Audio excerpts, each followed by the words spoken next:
Selamat pagi, salam sejahtera bagi sekalian orang yang sungguh diberkati Tuhan.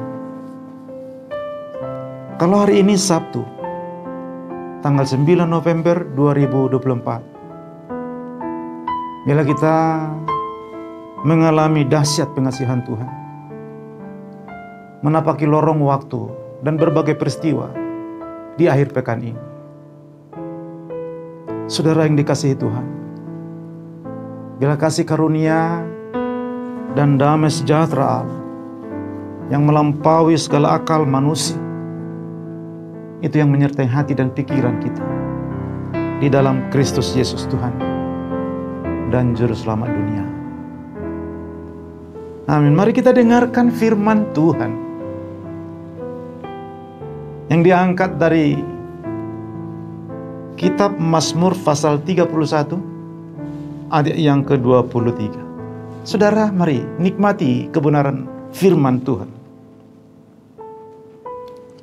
Aku menyangka dalam kebingunganku, aku telah terbuang dari hadapan matamu.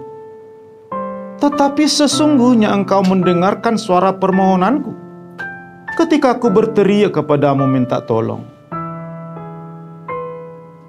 Demikian firman Tuhan, saudara.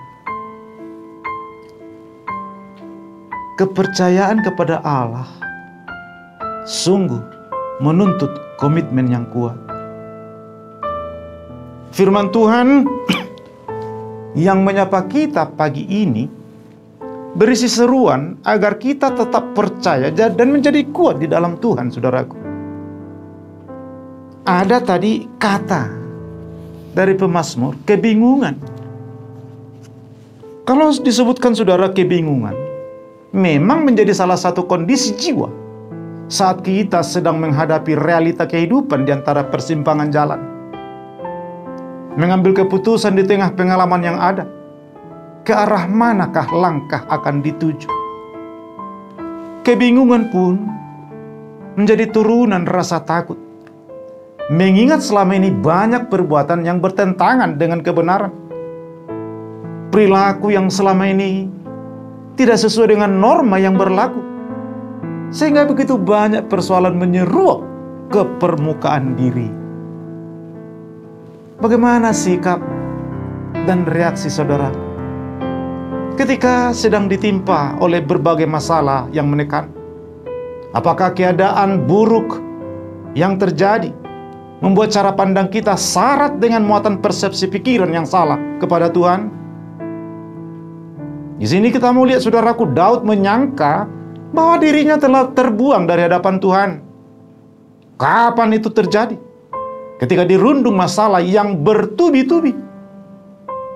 Yang sebutkan, saudaraku, aku menyangka dalam kebingunganku, aku telah terbuang dari hadapan matamu. Perhatikan yang Daud alami dalam Mazmur 31 ini, saudara. Mengalami tahun-tahun duka, kesesakan, keluh kesah, kesengsaraan berkepanjangan yang pasti menguras kekuatannya.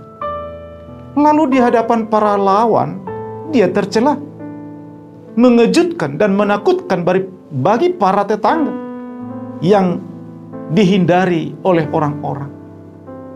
Dirinya seperti bejana yang jatuh pecah dan dilupakan orang, saudara, seolah tiada lagi tempat bertanya. Daud menjadi merasa tidak berharga dan dihindari orang seolah virus musibah.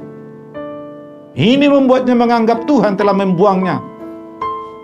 Lalu ternyata Daud menyadari kebenaran bahwa memang ternyata dia berprasangka buruk.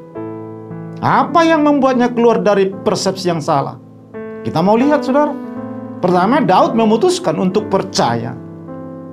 Lalu kedua, berserah kepada Tuhan dan mengandalkan tangan Tuhan yang menghajar musuhnya. Dan yang ketiga, Daud mengejar hadirat Tuhan dan mengingini cahaya wajah Tuhan untuk menyinarinya. Karena dia bersandar sepenuhnya akan kasih setia Tuhan. Lalu Daud bergeser fokus pandangan. Dari awal memang begitu memperhatikan masalah dan penderitaannya. Namun secara pelan dan pasti, saudara, kini beralih melihat kasih setia dan pengenalan akan sifat Allah yang sungguh sejati. Ketika fokus kita kepada Tuhan sebagai ganti fokus kepada masalah dan kesusahan kita, maka di sanalah kita, saudara, boleh keluar dan menanggalkan persepsi yang salah. Apakah yang seharusnya menjadi fokus kita? Lalu kalau kita menyadari bahwa di dalam Kristus kita sungguh telah dikasihi dan berharga di matanya, perhatikan pernyataan Tuhan berikut ini. Dalam Yesaya 43 ayat 1 dan 4. Tetapi sekarang, beginilah firman Tuhan. Janganlah takut, sebab aku telah menebus engkau. Aku telah memanggil engkau dengan namamu. Engkau ini kepunyaanku. Oleh karena engkau berharga di mataku dan mulia, dan aku ini mengasihi engkau. Saudaraku yang dikasihi Tuhan, Mazmur ini mengungkapkan ratapan seorang yang minta tolong saat berada dalam kesusahan, saat diterpa dahsyatnya badai kehidupan. Itu yang dialami Daud menghadapi banyak bahaya dan kesulitan seperti pertempuran, jebakan, pengkhianatan, depresi, penolakan, ancaman, penganiayaan, bahkan kebohongan, termasuk rencana-rencana jahat dan kepungan musuh. Daud sangat ketakutan dan merasa bahwa Tuhan tidak peduli, sehingga dia kehilangan pengharapan.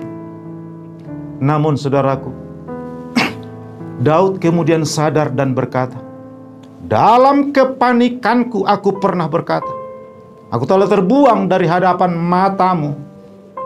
Tetapi sesungguhnya engkau mendengar suara permohonanku ketika aku berteriak kepadamu minta tolong. Di tengah tekanan, Daud mengungkapkan keyakinan bahwa sesungguhnya Tuhan tetap setia kepada mereka yang takut akan Dia. Tuhan melindungi saat mereka menghadapi kesulitan besar. Pemahaman bahwa Tuhan telah berbuat baik dan menunjukkan kasih setianya, termasuk saat kita berada dalam kondisi terburuk sekalipun. Kemurahannya menjadi sumber penghiburan dan kekuatan bagi kita. Oleh sebab itu, dengan iman, kita harus mengasihi Tuhan dan tetap kuat di dalam Dia, apapun yang harus kita hadapi di antara torehan cerita yang kita alami, saudaraku. Mari renungkan firman ini. Perkataan kepada diri sendiri, dan deklarasikan, keluarlah dari salah persepsi. Amin.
Kasihilah Tuhan Allahmu dengan segenap hatimu. Jauhi hari-harimu dari ciptaan yang menyesatkan jiwamu. Tuhan Yesus mengasihimu.